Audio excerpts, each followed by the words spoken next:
Ladies and gentlemen, we are live. Kmess, Aidan, Birds vs. Boys, live on Twitter, live on YouTube. It is Tuesday night, 8:50 p.m. Eastern Standard Time.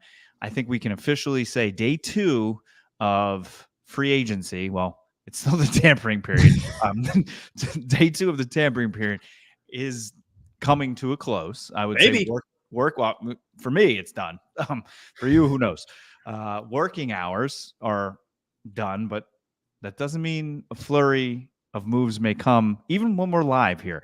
But we're here to talk to you about the first 2 days of the tampering period, how different they've been for two fan bases, how Groundhog's Day is here, how as much as things change, they stay the same, all in, inclusive vacation in Cabo.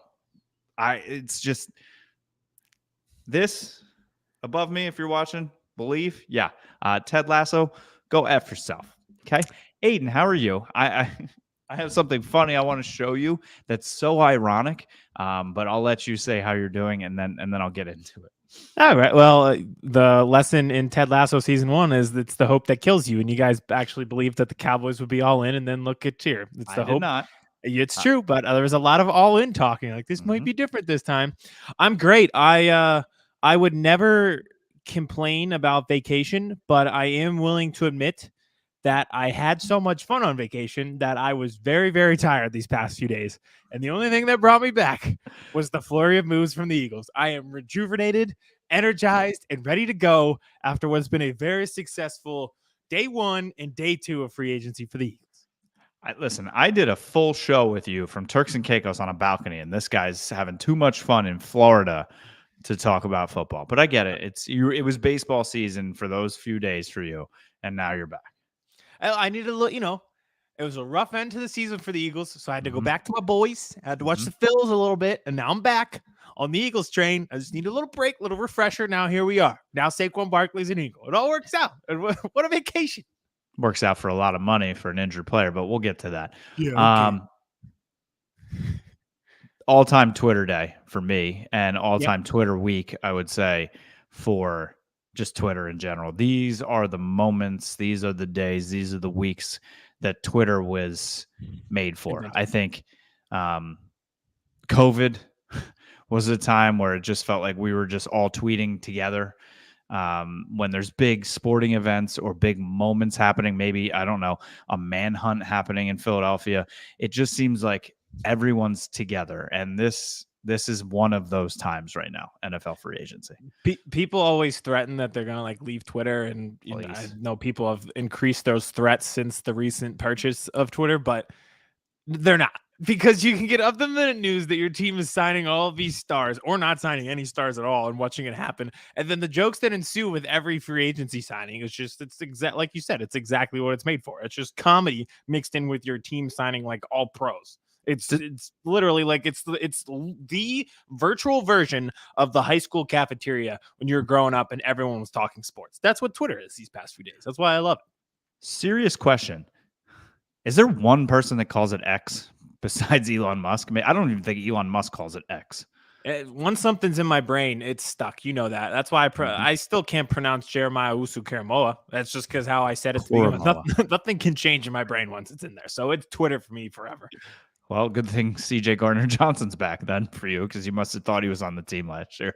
Yeah, no, he noticeably was not. We'll definitely have to get into that as well. Where would you like to start acquisition-wise? Well, first I want to start with you with something pretty funny. So before we got on, I was ending work. I'm in my office, my home office over here. My daughter, I have a toddler. She's 2 years old. Was in my office because she always wants to tap on my computer, and she thinks going to work is the coolest thing in the world. Stay a kid. Dork. Yeah, it's insane. She puts on my wife's wedding ring. She's like, I go to work. I'm like, yeah, you can go work for me if you want. But she was in my office, and then I came in here afterwards, and she literally put a couple things on my desk that I didn't know she put on my desk. That is unbelievably ironic for the situation that is happening, not only on this show, but in my life right now. So the first thing, she somehow found my Cowboys helmet and put it on a baby. So that's just ironic because this maybe, can you play linebacker or running back, maybe left tackle? So this is our second free agent. We have the long snapper, but baby is the second. The next is a book that I have, Atomic Habits. Tiny changes, remarkable results. Maybe I can get this over into the hands of Jerry and Stephen Jones. Just tiny changes, and that's Deuce Vaughn becoming the starting running back for the Dallas Cowboys. Tiny changes, remarkable results. A $1 leapfrog bill that she has for her fake little ice cream stand. This seems to be the type of money that Jerry Jones is offering free agents to try and come play in Dallas. Again, also the running back budget for the Cowboys, which has led to tiny changes in Deuce Vaughn becoming the starting running back for the team. And the last thing that she found and placed on my desk, a blood pressure cuff. Which I needed when I found out that Saquon Barkely was going to be an Eagle. Welcome to my life, everyone. Welcome to my life. I mean, I think we should start with the Cowboys because they have Trent Sieg. I mean, long snapper, signed, sealed, delivered. Welcome back. And we can move on. Done. Yeah, that was awesome. So that was Talking Cowboys here on Birds First Boys. Again, that was a lot of fun. A very inept organization that doesn't do things very well. Now owes a quarterback $60 million and can't sign free agents because of it. So that was a lot of fun. Now on to the Eagles. We had some great signings. Wait, can you just 31 out of 32 teams made a transaction the first day. Can you imagine just being like that arrogant to being like, nope, 31 teams are wrong. We're right. Yeah. I have a Cowboys point that I think everyone, Eagles and Cowboys, would agree with.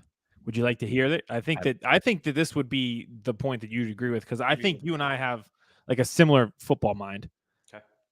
You, the baby, will hear it and both agree.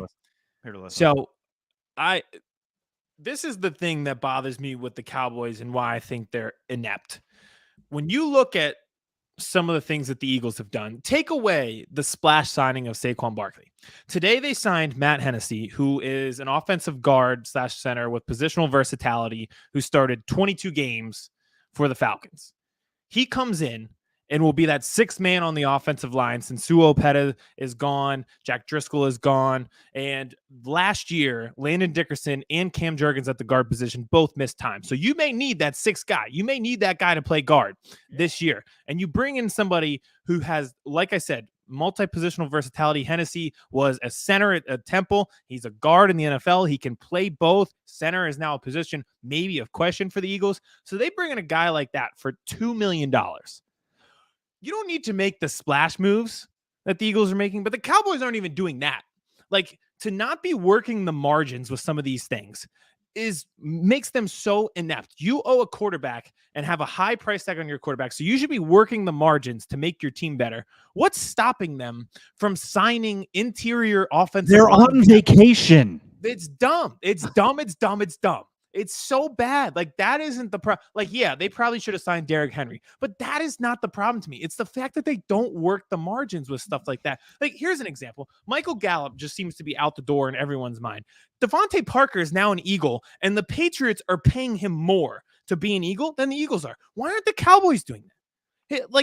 They're not good Parker at their jobs. Is an injury risk, but he's like, it's $1 million. It's so low risk, high reward. Who cares? It's just an added depth piece. Like, they don't do those like in between the margins things that make your team better.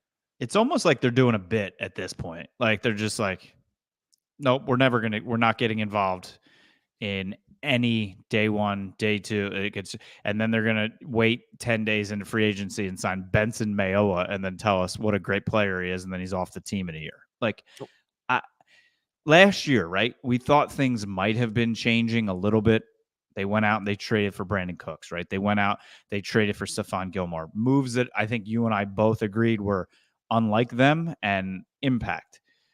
There are still players out there that can impact this team. But then not even the thing that you were just saying, but the Texans just traded a 7th for Joe Mixon. Yeah, exactly. A 7. Well, these low risk, high reward type of things. Why not? Like, Deuce Vaughn is legitimately the only running back on the roster right now. And you could add Hunter Lipke, the fullback, as well. That's it. Rico Dowdle, free agent. I mean, chances are probably come back. We don't, but Tony Pollard. And I would not have paid that contract that he got in Tennessee. I am fine with them walking away from him. I am fine with Tyler Biadasz. I wouldn't have done that. Dorrance Armstrong. Like, everybody went to Washington. Dante Fowler. I'm fine with all of those guys walking away, but you need to find replacements for these guys. Exactly. And again, you don't have to go sign, Danielle Hunter for $30 million a year. You don't have to go sign, even though Patrick Queen didn't get the $30 million a year everybody thought he was going to get from the Steelers. Yeah. So this is what scares me a little bit. Who are you saving more than a little bit for? If you're not even making the minor signings to fill out your roster, they have to pay CD. They have to pay Micah. They have to do something with Dak. I get it. There's switches that can be flipped right now, and you can make about $25 million in cap space. But to not, like, I understand they build through the draft, right? That's their MO. They're so lucky that they've been good in the draft. Because were they good last year, though? Obsolete. Mozzie Smith. Yeah, well, then this is what backfires, because now you need help in every line within the defense because you didn't draft well. If you're hinging this much on the draft, like, you have to hit on every single pick you have this year, and they don't have a lot of picks this year, right? They don't have. So try and move Gallup for whatever, but they need to start making marginal moves, like you said. You have to replace your left tackle. Have to replace your center. You have to replace 2 running backs.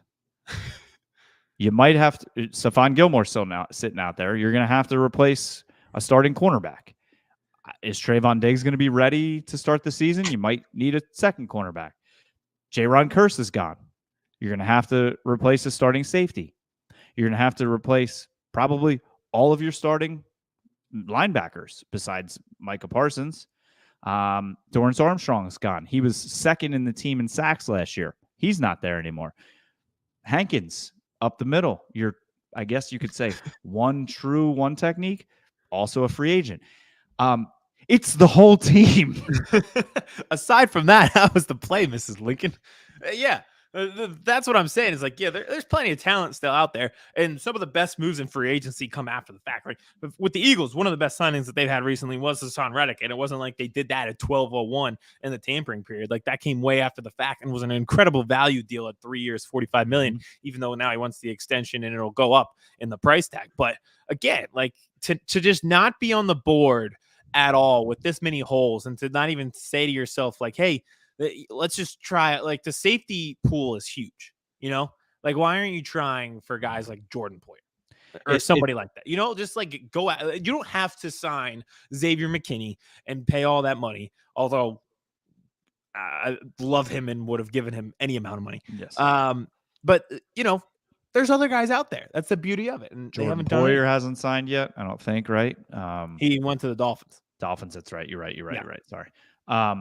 But it's like they're making chocolate chip cookies, and they literally just throw chocolate chips on the plate, put it in the oven. It's like one ingredient. They just one ingredient. That's it. They don't mix in a little bit of this, a little bit of that, roll the cookies up, put them. No, it's just chocolate chip cookies. Oh, here's some chocolate chips. There's your cookie. They're just throwing melted chocolate on a tray and hoping it tastes good. Well, calling it a cookie. It'll probably burn, but yeah, it'll be good. That's another thing that I really like about what the Eagles did. Everything was taken care of internally before you looked externally. Brandon Graham was taken care of with the deal. The other 2 retired, so we knew where they stood. Landon Dickerson, the extension was agreed and worked out before free agency started. Everything was situated before free agency hit. So you knew the cap number that you were working with. You just mentioned something like, well, they still have to pay Micah, and they still have to pay CD and work on these extensions, and they got to figure out what to do with that because his cap hit $60 million. Why are you working on that now? That should be done. Thank you. that's another marginal thing where it's like, yeah, they'll get those things done. CD's not going to leave. Micah's not going to leave. But at the same time, it's like, why are you doing those things ahead of time? I mean, and those are two easy ones because it's not like you need the 5th year or 4th year to figure out if they're good. They're good. Ta-da! They're good. Give them the extension. Are they quietly in a rebuild right now without saying it because Jerry Jones will never say it? If you think about it, Mike McCarthy's on a 1-year deal. I hate that. Mike Zimmer was brought in on a 1-year deal. The rest of the coaching staff is on a 1-year deal. Ugh. If they don't re-sign Dak, guess what? He's on a 1-year deal. I hate that, though. I hate that in the NFL because I don't think you need to go full rebuild. I think you can reload a position. Absolutely. It's not like baseball where you get stuck in like 7-8 year like it's not like the Angels who are just stuck with Anthony Rendon. Like it's really easy to get out of contracts in the NFL. It's not that hard. And you can tear it down and rebuild while still, I don't know, making the playoffs, kind of like the Eagles did a couple of years ago and then made the Super Bowl. They did a rebuild and then made the playoffs that year, and then the next year played in the Super Bowl. Like they finished with a winning record. 24-year-old wide receiver from Tennessee for a bag of balls and some peanuts. Yes, and they're now trying to run out of town. Maybe don't trade him because the last time someone traded him, they got fired and don't have a job now. Yeah. Well, no, Vrabel thought it was the stupidest move in the world. Yeah, he was heartbroken. It's wild though right now, free agency. It's so many names that we've just entrenched in our brain, like Henry, Titans, but that's such a great move. I love that for the Ravens. It's perfect. Mm-hmm. And just sticking in the AFC North, Patrick Queen to the Steelers. That just feels like a Steeler. Yep. You mentioned it. I think that's a really good deal for him. What a great move. The Panthers getting Deontay Johnson. I don't know if that's a good move, but I need someone to remind me of that come fantasy football time when I draft Deontay Johnson for the 18th straight year that he is a Panther now, not a Steeler. So I need to keep that in mind. Yeah, but you're right. Like there's a lot of shape shifting. It's fun. I think the problem NBA wise right now is their off season is more entertaining than their in season with their free agency and stuff like that, especially a few years back. I feel like the NFL has become that in terms of like the entertainment of the off season, but they've also matched it in terms of like on field value. So they've got the best of both worlds. And these past few days have just been so much fun with everything moving around, and it'll continue to do so. Like this just sets up next year where you're looking at the Vikings. Kirk Cousins goes to Atlanta. What's the appeal of Minnesota at this point? And now all of a sudden, Justin Jefferson is sitting there like, what am I doing here? Like, I'm just going to live in Minneapolis. Is that fun for me? You know? And it sets up like, okay, what's next year's free agency going to look like? What's the trade value of these guys next year? So as fun as it is in these 48 hours, it's almost setting it up to even be more fun a year from now. I think, and if this is your first time here with us, thank you. We do not only live shows, we've got tons, follow us everywhere, but if you follow us, you know that Aidan and I usually have a joint team together. I mean, I am a Cowboys fan. He is an Eagles fan, but there's always one team that we kind of root for together, and we like the vibes. We were big Chargers guys for a while. We jumped off the bandwagon. We got away. Last year was kind of the Panthers. That was a dumpster fire. I think I have our joint team for this year, and I want to see if you can guess it before we get into the Eagles. AFC or NFC? AFC. Well, it has to be AFC. I don't think we've ever chosen an NFC team because that would be the Panthers are in the NFC. But I thought our team was the Ravens last year. Oh, yeah, they were the Ravens. Yeah, you're right. Like, we like the way they draft. Yeah. And we like Kyle Hamilton. Yeah. Is it the Ravens again? No. It's wow. Fun, cool, up and coming, making moves in free agency too. Fun, cool, up and coming, and they're in the AFC. I feel like this is very blatant, and I'm not going to be able to figure it out. Not too far away from my team. Houston. Yep. Houston. You're right. You touched on it earlier. Joe Mixon for a 7th-round pick. Why not? They got Danielle Hunter too. Yeah. They're stacking up too, and they did last year. And they drafted Tank Dell. That worked. We both loved Tank Dell last year coming out. Yeah. Dalton Schultz, having a great time there. He's not a zoo animal anymore like he was at some places that will remain unnamed. But they're a good team, man. They're fun to watch. They are. CJ Stroud dissed my hometown, though. I don't know. I feel like I The way he said Harrisburg, Pennsylvania was the most disrespectful way I've ever heard the town pronounced. No one's ever pronounced it that way in the history No one ever said it that city. way. It was derogatory is what it was. But no, we liked him coming out of the draft. I think both of us had him as offensive player of the year, I think, because we were like, listen, the Texans, they won't be awful. So they'll be in games he'll be throwing. And it kind of turned out that way. They were in games. They made the playoffs. They were. They are a good team. Listen, I think I've seen some Cowboys people shifting over there and being like, oh, my Texans. No. You're going to sink with the ship. And if the Texans float by and save you on the raft, like Titanic, then you're allowed to jump ship. You want to talk Eagles? Let's do it. Let's talk about a team that actually does stuff. Does good stuff. Let's start with this because I did a full show yesterday. It's on the Birds vs. Boys Pod YouTube. I went live last night talking about all the moves yesterday, so you can find that. We'll touch on that just a little bit together so we can bounce it off each other. But they just recently signed Chauncey Gardner-Johnson. I just find this incredibly ironic in so many ways. Number one being 3 years, $33 million. That's probably what they offered him last year, and he said no. Probably so right. It's literally just the deal that he was offered a year ago. Didn't get the long-term security that he had hoped for from the Eagles. They gave him a short-term deal. He didn't get a long-term deal anywhere else. Goes to the Lions on a short-term deal, and then ends up back with the Eagles for 3 years, $33 million. It's just, we'll give you $1. We'll give you $1. 3. Take it or leave it. That was the Eagles. Last year, there was Patrick from SpongeBob. They're like, 3. Take it or leave it. This time he took it. So I'm very glad to have him back, but it was just incredibly ironic to me that we're right back where we started. And he's only 26, so that's okay. Yep. I mean, I think there was times where he's a liability in coverage. I don't think he's the best safety nickel guy, but I mean, to come back, he was the heart of that defense. You had many issues, safety, nickel play too. Do you think that this kind of moves them away from Avonte Maddox? No, not necessarily. And you mentioned this. This is a very important point. Remember in Pirates of the Caribbean, he was like, "You are the worst pirate that I've ever heard of." And Captain Jack Sparrow's like, "But you have heard of me." That is you're saying like, well, he's not the best safety nickel combo, but he is a safety nickel combo, and that's something that the Eagles don't have right now. And I'll tell you who was a liability at safety last year. Every fucking person who played for the team. They were atrocious. And it was a turnstile at that position. They had Justin Evans. He ended up on IR, so he didn't play. They had Terrell Edmonds, but then they traded him. They brought in Kevin Byard, but they released him because he wasn't really effective here, and he was owed $13 million. So you look at that safety position.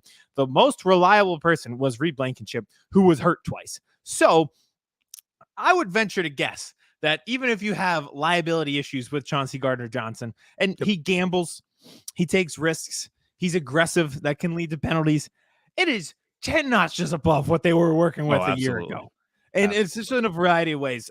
I last night when I did my free agency recap day one, I did a what's next section. And I was talking about how important safety is, and that's the position they're going to target next. Jeff Mosher brought this up, but they'll probably get 2 safeties. Like there's nobody that they're going to find day 1, day 2, day 3 of the draft that's going to be able to hop in and play safety right away at a high level. I think there is a guy that they could get at 22 that would. Well, okay, let me rephrase. They could get him, but then it opens up a lot of other holes that they need to fill, and I don't know if they could fill those at 22. Okay. And it's like the holes in the dam. Like if you plug one, it's just going to open another.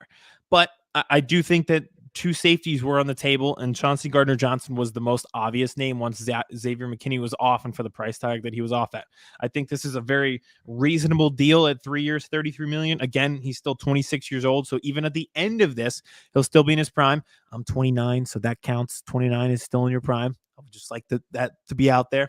I just think it was a no-brainer move, and at the very least, this move made sense the moment that the 49ers came out on that field and totally bitched your secondary before the game even started.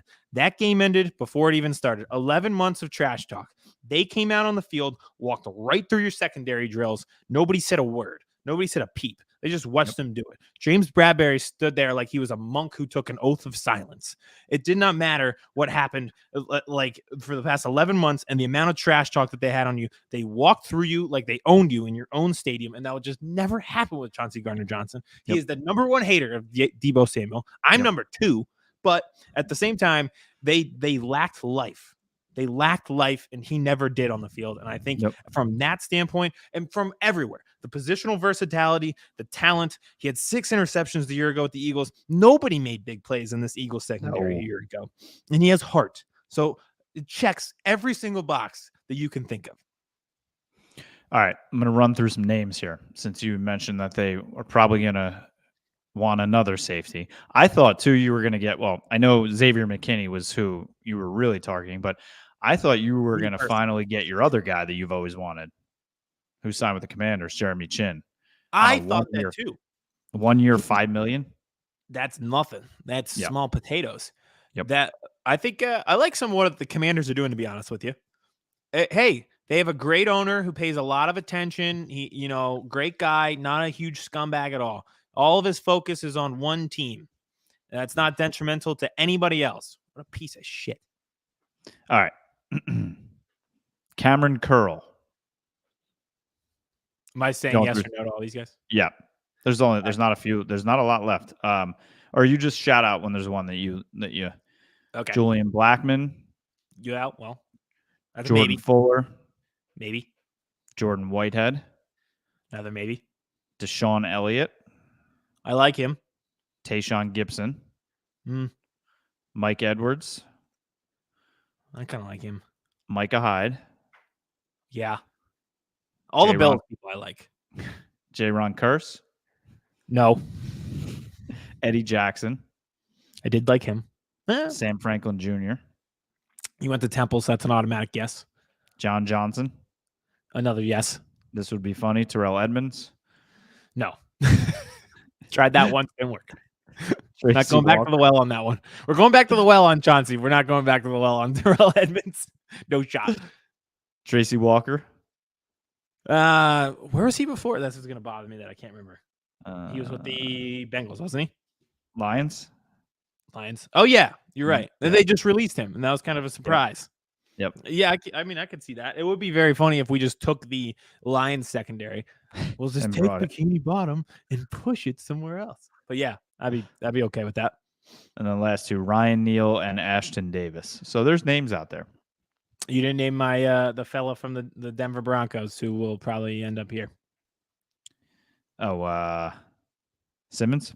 Yeah, Simmons. Yeah, I don't know why he's not on this list. I don't know, but that seems like the most logical person.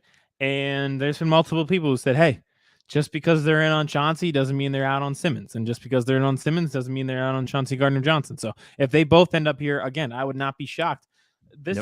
I thought that they would change their ways on linebacker, but if they don't invest in free agency and try to build that position through the draft, that means they'll probably spend it here and in free agency on safety. So who knows? I do think, and this is another thing, when Chauncey Gardner-Johnson originally came here, they got him in near training camp. I almost said spring training because that's where I was the past week. And you think about like DeAndre Swift, we got him day 3 of the draft. So if they don't spend this money right now and you're saying, well, they have cap space left, what are they doing? It's because they got time. There's always time and there's always names that come available that aren't available now. But I do think Simmons from Denver just makes so much sense with the Vic Fangio thing. I didn't want him to be your premier signing because of his age. And that's why when we did that like postseason show, I was like, Xavier McKinney's my guy at 24. Yep. But Chauncey Gardner-Johnson at 26, I'm not really complaining and crying too many tears about it. I'm pretty excited that he's back. Agreed. And it's just funny looking through some of these names still left out there. We're, talking about the Cowboys too. Like Willie Gay signs a 1-year deal. I would have loved him in linebacker for Dallas. Yeah. But, Bobby Wagner's still out there coming off his most tackles in his career. I think that has Commanders written all over it. Dan Quinn reunited. They're building a super team in 2019. Yeah, exactly. Yeah. Zach Ertz. Mm-hmm. So I mean, Zach Cunningham. No. Let me save you the trouble on Zach Cunningham. Don't do it. Cowboys are going to sign Zach Cunningham and Shaq Leonard. They're just going to good luck. Move Bikini Bottom and push it somewhere else. It's the quote from Arrested Development is like, did it work for them? No. But could it work for us? Yes. Yes. Oh, it is just, that's our life right now. That is.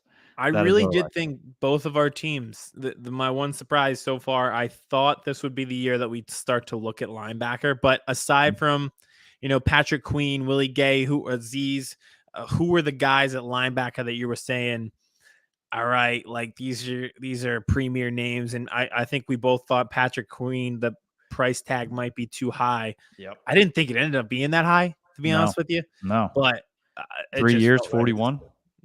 We could do that, but they gave it to Chauncey. Look, and that's the thing. When you have as many holes as the Eagles did, they gave 3 years, $33 million to Chauncey Gardner-Johnson. I'm not going to complain, but that means you can't give 3 years, $41 million to Patrick Queen, and that's fine. Yep. Like I would have liked Jordan Brooks. He's okay. The safety coming from Seattle. He signs with Miami. I thought Frankie Louvu, who signed with Washington, I would have liked him. He signed a 3-year, $31 million deal. So, I mean, there were definitely guys out there, and there still are a couple left. I mean, wouldn't hate Bobby Wagner. Jordan Hicks would have been nice too. I mean, for that 2 years. One I thought, I was like, all right, that's going to be the guy. 2 years, 8. That's nothing. That's small potatoes these days. I really thought that was the your guy we were going to see first before Chauncey Gardner-Johnson was Jordan Hicks coming home to the Eagles. I really thought that was going to happen. It just felt like a move where you're like, oh yeah, that guy. And then you're like 2 years, $8 million. Yeah, sign me up. Nicholas Morrow heading to Buffalo. Good. Have fun.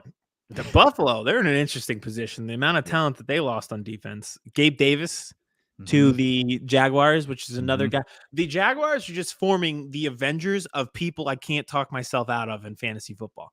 Christian Kirk, Calvin Ridley, Gabe Davis, all people that are going to get you 2.5 points in fantasy or 25.5 points in fantasy. And most of the time I start all three at once and they get me 2.5 each. I can't talk myself out of all of them. Everyone listening, please remind me in August, do not draft a Jacksonville Jaguar because it always ends up points. I'll have 6.5. Yeah, 7.5 points between the three of them. That's interesting, though. I think the Bills are in a really interesting spot. Now, do you think any of these guys, you think anybody else is on the move happening soon trade wise? Josh Sweat. I think you think Sweat's going? Well, when you say what was his comment today? It was like, I thank you all for the memories, or I'll miss you all. Yeah. I usually don't I don't show up at my job and go on Microsoft Teams and type in miss you all if I'm not actively, 1, being fired, or 2, putting in my 2 weeks notice. So you should just do that tomorrow. Just no context. Just type it in the chat. Miss you all. See what happens. That would be very, very funny if I did that. It's like when everyone does that meme where it's like if office jobs were like the NFL. Chauncey Gardner-Johnson's deal with the Eagles, 3 years, $27 million with $10 million in guarantees. He could earn more via incentives. So it's just $10 million in guarantees for this guy. It's easy. This is I feel like I'm Christian Bale in The Big Short when they sign these free agents. Like, we are just capitalizing on everyone else's stupidity. What do you think would be fair compensation for a Josh Sweat trade? I think that they would probably get a 3rd-round pick out of him. I think Hassan Reddick would probably warrant a 2nd round. I think the price tag I saw for Hassan Reddick was like a 2nd and a 4th or a 2nd and a 5th, which is, I think, would be fair if he was able to negotiate with another team to land that extension. Because right now you just have him for that 1 year at $15 million. That kind of decreases the trade value a little bit if you're getting a 1-year rental. If it's a team that, similar to the Tyreek Hill situation where he got traded, but the extension was already agreed upon. If they can do that with Hassan Reddick, I think it's worth the 2nd and the 5th or 2nd and the 4th, whatever it might be. For Josh Sweat, I think you're probably looking at a 3rd, probably like a later round pick as well attached to that. So do I like that? No. But at the same time, I talked about this yesterday when I did the day one.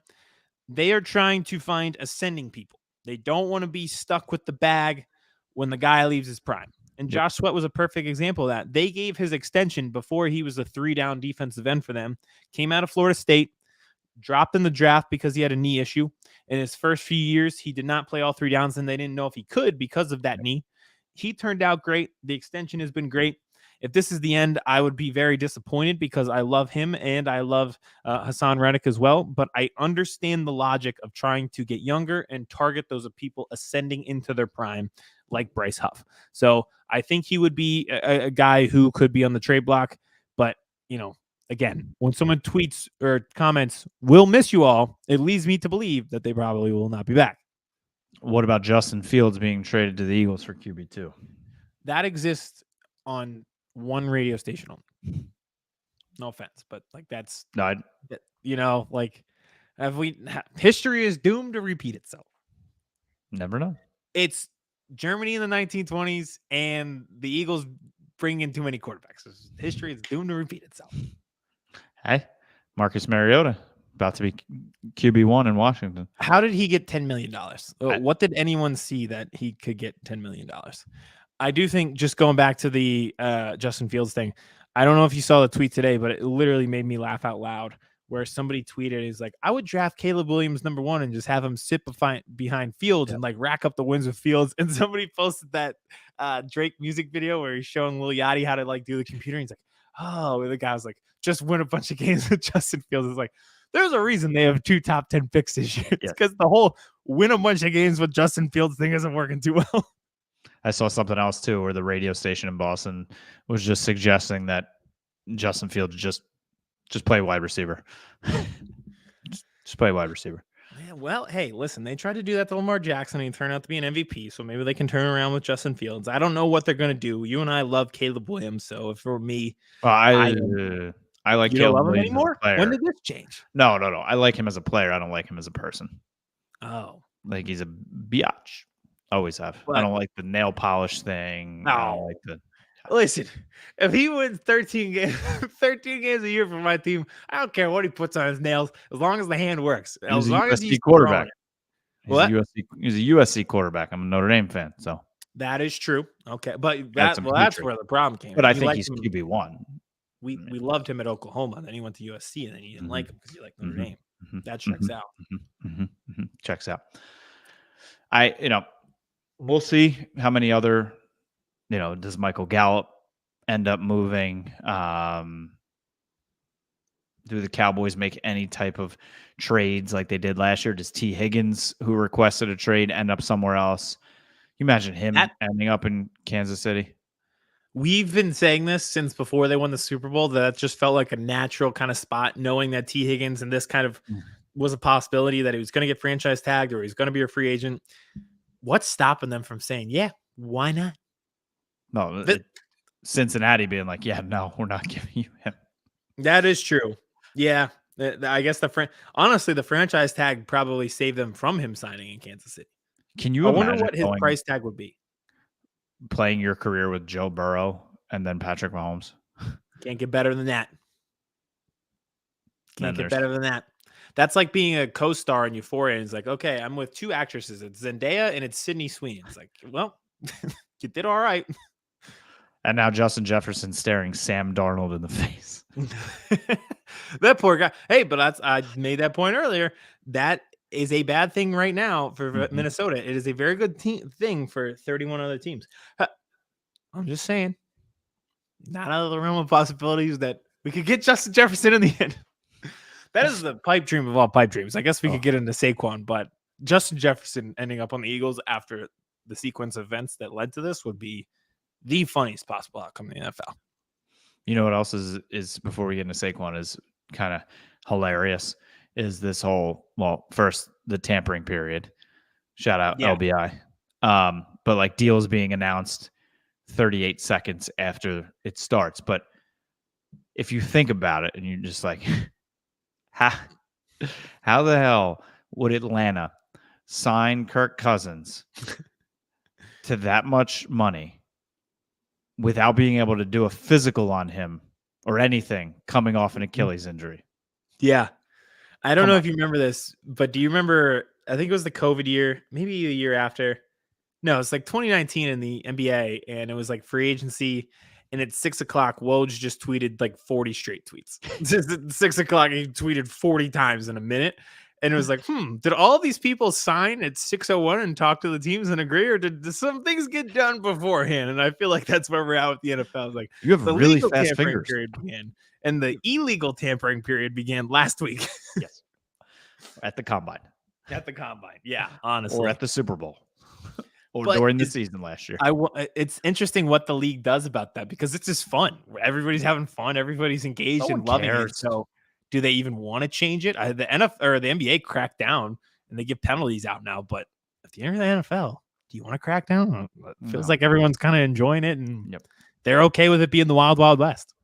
Hey, maybe, just maybe, Jerry, Steven, Will McCoy, they're just very good rule followers. Yeah, wait till they don't want to break the rules. Talk to the guys beforehand. They're just waiting for free agency to act. They're not into tampering. They're just into following the rules, doing it the right kind of way. They're just going to wait till the door's open to enter the ball. Yeah, 4 o'clock Wednesday, they'll be like, all right, let's talk to some fellas. Who do we got? Who's ready to go? Like walking an old country buffet. They're like, all right, everything's on the table right now. It's 4 o'clock on a Wednesday. Perfect. All right. You can gloat for 2 minutes. Okay, Saquon. You're overpriced, overpaid, overhyped, always injured running back. The prodigal son returns to Pennsylvania, Saquon Barkely. I'm so excited. I've admitted this many times, but I am intensely biased. Saquon was on our Christmas card one year because he has a picture with one of my family members. That's how biased we are. I'm very excited. I will be purchasing the jersey immediately. I love Jesus too. What would Jesus do? Thank you. I love Jesus. Love Jesus. In.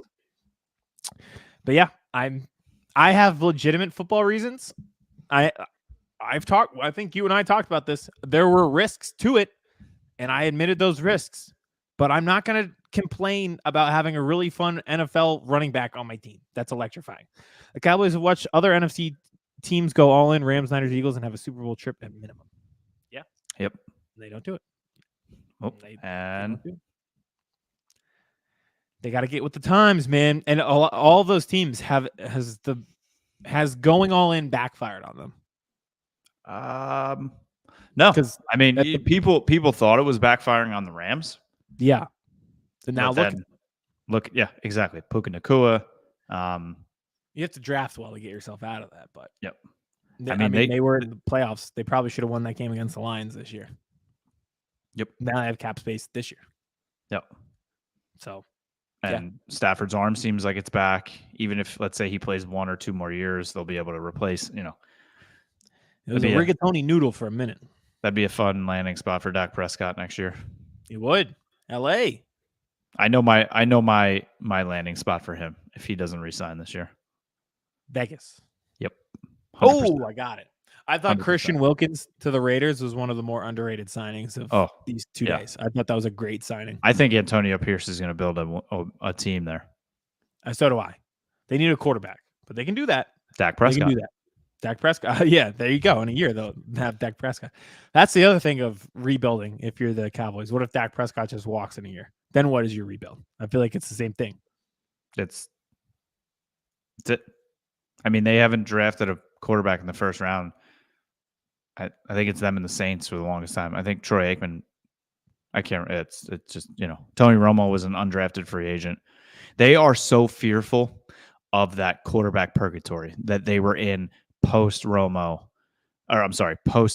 before they had Romo, right? When they had Quincy Carter, Chad Hutchinson, Vinny Testaverde, all that crap. Eddie George was there for a little bit playing running back. So they're terrified of that. And I think that's why in the end, this deal will get done. And I think it'll get done in August during training camp, because that's just how they do business. But if they don't, and they let him walk, it's a full, because I think the quarterback and the coach are tied together. So if Dak walks, Mike's gone. And it's complete reset. I think Mike might be gone for other reasons if things don't turn out the way that they're supposed to in Dallas. Hey, look how long he held on to Jason Garrett. That is true. Mike McCarthy is becoming the Doc Rivers of the NFL, where he's got one title and he's clinging on that title, and it's giving him jobs for quite some time. He's comfortable for Jerry and Steven, and that's all they care about: money, headlines, and comfort. Money, headlines, and comfort. That's it. I said this to somebody yesterday, and I tweeted it. They truly, and if you don't believe me, pigs fly. Okay, enjoy Harry. The Hogwarts is a real place. You can go eat chocolate raindrops. Okay, this is real. Jerry and Stephen Jones don't care about winning another Super Bowl. Another Super Bowl does nothing for the Dallas Cowboys in terms of popularity. They are the most popular franchise in the entire world. They are the most profitable franchise in the entire world. There you go. And not winning a championship for 30 years has not affected that. They are the most popular and the most profitable while also not winning titles. So what is winning a Super Bowl going to do? Just make them the most popular, most richest. Like, they don't care. They care about being in the headlines, which saying all in and all that BS keeps them in the headlines. It's all anyone's talking about. They like comfort. That's why they kept Jason Garrett. That's why they hold on to Mike McCarthy, because they get to run the show the way that they want to. And everyone's like, well, I don't agree because Jerry Jones hired Bill Parcells, and he hired Bill Parcells because he needed money to build a stadium and he needed more buzz. And he used Bill Parcells to build AT&T Stadium. Comfort is what Jerry and Steven are all about. They like doing things their own way. They don't care. And money. You literally see that stadium packed day in and day out in the season, and they don't care if it's Cowboys fans or it's Jaguars fans. If your butt's in the seat and you're buying Cowboy Ritas, they don't care. You see the videos of all the idiots running to their seats every goddamn game to stand. They don't care about you. They don't care about me. They care about you putting money in their pocket by buying merchandise and going to games. And that's it. The Cowboy Rita thing makes me laugh. How much do those cost? Like $32? Probably. Yeah. I didn't get to brag about Saquon. Go. Thank you. Okay. So I said this last night. It's kind of like the crazy hot scale in How I Met Your Mother. Like, you have to stay above this line in terms of hotness in order to make it work. And there's enough on the crazy scale with him that there are legitimate concerns, putting my biases aside. So, injury risk, obvious one. Sprains his ankle once a year. 2, running back with an ACL tear past the age of 25. Running back position in general. Yep. Kind of easy to find a replacement for not a lot of money. On the opposite side, on the hot side of the scale, they haven't had a 3-down running back like this in so long. He is electrifying. I think there were missing elements for this team last year that we had a level of trust in DeAndre Swift that the coaching staff clearly did not. And you saw that early. Week 1, Kenneth Gainwell was out snapping him. Swift got like 3 carries. There was like an emphasis on pass catching and training camp with the backs, and then you just never saw it the entire year. Saquon changes that. I think there were blocking issues and blitz pickup issues with the running backs, and you saw blitz pickup in general was pretty bad for this team. Saquon changes that. It's like having a 5-tool player in baseball who can hit, who can run, who can field. All of these things, Saquon is that in running back form. Yep. He, to me, is like the Joe Burrow of running backs, where you're trying to model after Christian McCaffrey, who's that do-everything guy, your outlet, your safety thing, whatever you want to call it. Nobody, and he's like the Mahomes of the running back position. Nobody is Mahomes, but Burrow is close. And I feel like that way but Burrow, another guy with injury risk history. So I think a good comp for him would be Saquon Barkely at the running back position. And that's why I'm so excited. The level of trust that they have in this guy is something that they haven't had in quite some time. Yeah. Besides having one serious injury, he's never played less than 13 games in a season. He gets dinged up, but his injury history is overblown. I'd agree with that somewhat. I just think it's the constant ankle things that worry me, because it's like every year he sprains his ankle. So he might not, he's playing more than 13 games. That's a great point. Like, yeah, that's exactly what you want. But I feel like he's always is missing one or two because he has a high ankle sprain or something like that. I feel like that's happened multiple times. So, but again, I am just completely excited. Listen, there was a reason that Miles Sanders sat behind Saquon Barkley at Penn State. It's because Saquon Barkley is just a better running back. Like, Saquon is just better than DeAndre Swift. He's just better than Miles Sanders. Yep. They are getting the best running back that they've had since LaShawn McCoy. They're getting the best pass catching running back that they've had since Brian Westbrook. And he's running behind the best offensive line he ever has in his career. By a million. Mm-hmm. Because it was just like, I think the Giants were 31st in run rate last year and the Eagles were second. So you're just totally flipping the script. It'll be a great social experiment just from a football fan point of view to see what he looks like in a competent offense with a good offensive line. And I really like, if you're a Giants fan and you're mad, you need to be directing your hate and vitriol somewhere else. Like, that front office failed Saquon running behind terrible offensive lines, and they were constantly drafting at the top, trying to get offensive linemen that work, and they were constantly busts. And he'd get stopped 3 yards behind the line of scrimmage 11 times a game. And you're thinking, is this guy a bust? And it's really like, this offensive line sucks. Like, you see Miles Sanders with the Panthers now, nothing's going on. It's because the Eagles offensive line is just better. The holes are better. I don't understand the whole vitriol. Like, I understand. Well, I understand it from a fan's point of view of like, oh, go to the Eagles. Like, it'd be the same thing if Zeke was still in his prime and he went to Philly, for me. But that'd be wild. Like, logically, if you think about it, they never had a winning team around him. No, they literally paid Daniel Jones instead of him. They franchise tagged him last year. It was time for both sides. Like, let your guy be free. I think if you went to, like, Vegas or something, it would, there would be more Giants fans being like, you know what, good for you. You got paid. I'm going to root for you. I'm going to miss you. It's the perception of going to Philly. Like, that's what's causing more. That's what's causing more of the Tiki Barber thing and all this. And it's just blown up on both sides. It's blown up on Tiki's side and on Saquon's side. Like, just move on. We're adults.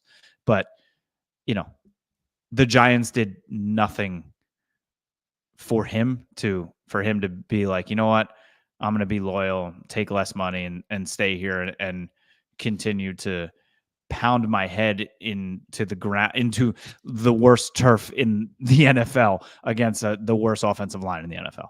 Yeah, I brought that up last night. They didn't do anything for him on the field or off the field. They had terrible offensive lines that he ran behind on the most dangerous field in the NFL that players constantly complain about. And we're sitting here talking about injury history on a terrible field. On the field, it wasn't like a great product. But take that away. Say that they offered him a contract and he just spurned them. That didn't happen. They franchise tagged him instead of giving him a long-term extension. They gave the long-term extension to a quarterback who 99% of the NFL community was like, hey, this is probably a bust. It's not going to work. And here we are now, a year later, saying, hey, that's not going to work. So they allocated the resources somewhere else instead of a long-term extension for Saquon. You gave him a hall pass in the relationship and he didn't come back. You can't really be mad about that. I know why you're mad that he went to a rival and everything like that, but you need to be pointing the finger to your front office and saying, how did we get to the point that he could leave and go to a rival? That would be the question that I'd be asking myself if I were a Giants fan right now. As my tweet is hit 3 million, Aidan, 3 million. Love that. I feel good. This is my feel good of the week. This is your magnum opus. They have to see him twice a year, and the Eagles usually beat up on them. It's adding insult to injury. The dominance that the Eagles have had against the Giants is kind of crazy in my lifetime, at least. They had the 2018 game on last night, Kevin, of Eagles-Giants. Yep. What names galore. It was Saquon's rookie year, and wow, what a cast of characters on the field that day. You wouldn't believe it. It feels, that game was 5 years ago. It feels like 13. It was crazy. Eli Manning was the quarterback. Odell was a Giant. Saquon's rookie year. Malcolm Jenkins was making every tackle. He's the only one on the defense doing anything. Chris Long was out there. It was crazy. Wentz was the quarterback. I forgot what his voice sounded like, to be honest. Goddard caught when they're like, this rookie coming up. They were showing highlights of Saquon, and I was like, oh my God, Eli's handling the ball. Like I almost forgot that they played together. Yeah, it's wild. Time has flown. I also want to talk about this. Penn State. I want an open investigation into Penn State because how did they have that much talent? Boy issues or no. Okay. On-field investigation, talent investigation. How did they have that much talent and never make a college football playoff? Like they had Saquon, Chris Godwin, Mike Gesicki, like that. They were all on the same team. Deshaun Hamilton was the other wide receiver at that time. Miles Sanders, who was an NFL running back, was their backup. Micah Parsons on defense. They had like half the defenses in the league now. How did they never make a college football playoff? That's because they just clone the same like 5'11" white quarterback and just move bikini bottom. we have Trace McSorley at home, and it's just Sean Clifford. Yeah, literally, they're the same person. They're all the same person. But they always go to the combine then, and they test out of the realm of possibility athletically. Christian Hackenberg, baby. Every position. They just every year it's like some guy from Penn State breaks the record for like bench press or 40-yard dash, and you have these guys who are just we accept as freak athletes like Micah and Saquon Barkley who squat 600 and run a 4.3 and they just do everything right. Like, they find all these guys. Chop Robinson set the record for defensive line 40-yard dash this year. Where are they finding these people? And why is it not resulting in college football playoff appearances? I want a documentary on Penn State and the amount of talent they had. That reminds me, I saw from Penn State, Gross Matos just signed. I think he was a free agent. That was one of the best. That was the COVID year when the draft, when Roger Goodell was doing it from his basement in his chair, and he announced the pick, and he's like, what do you call him? He goes, Gross Matos. Gross Matos. It's awesome. Yator Gross Matos. That sounds like a pronunciation that I would have as we go through our mock drafts. Jeremiah Owusu Koromoa. I'll never get it.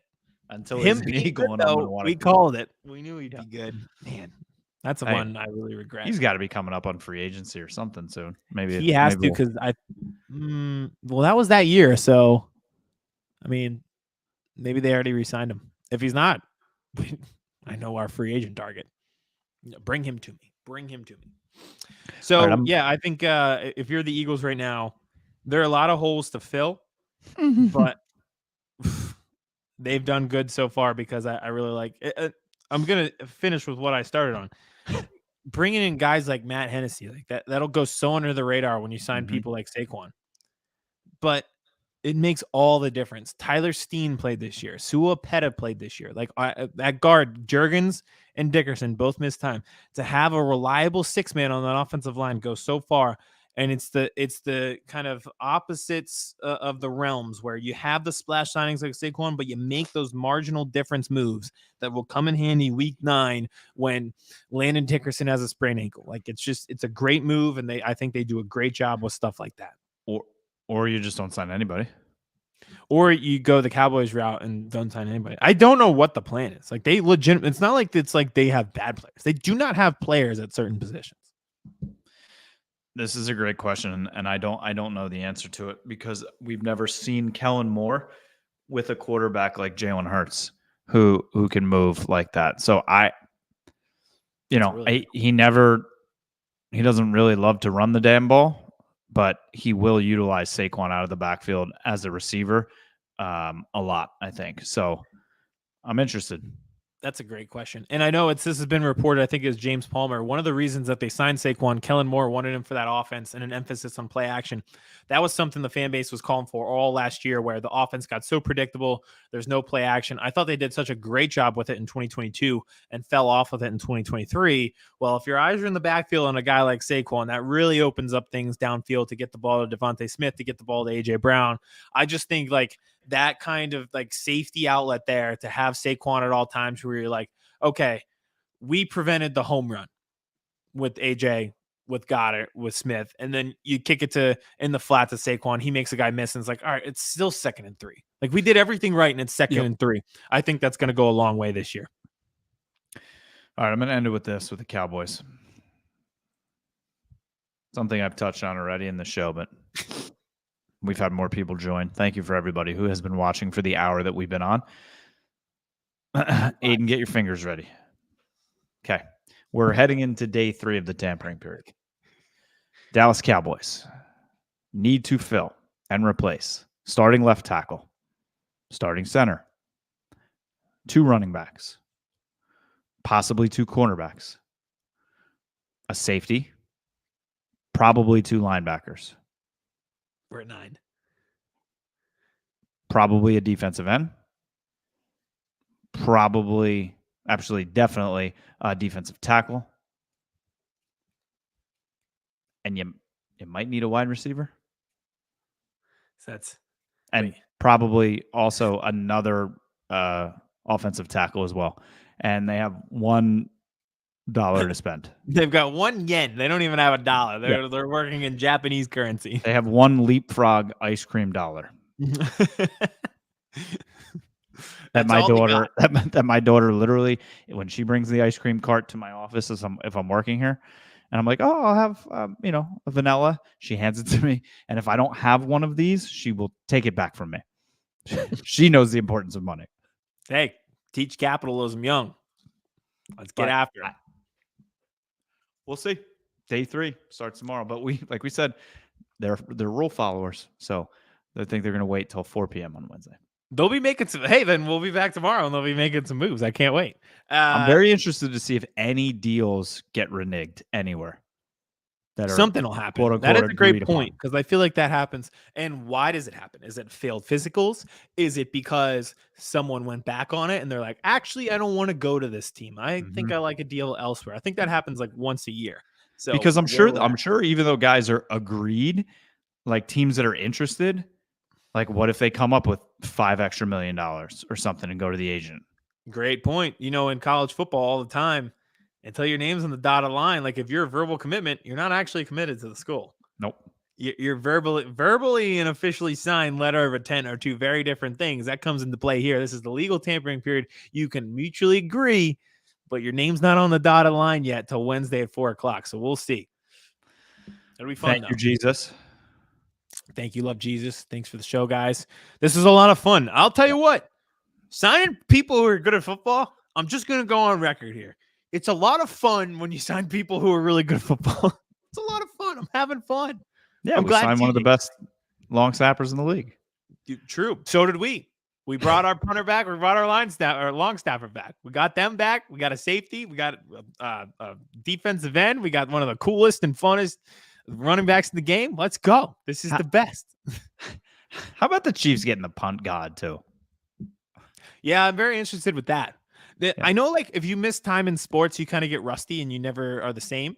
Does that happen with punters? Like, is he going to be the same? I don't know. I don't think it's that hard to practice punting anywhere. No, but I don't know how that translates to like real game action when 11 people are coming after you. Especially like he never actually played in the league. He got drafted and this case immediately happened. So I genuinely have no idea if he'll be good or not. All right, everybody.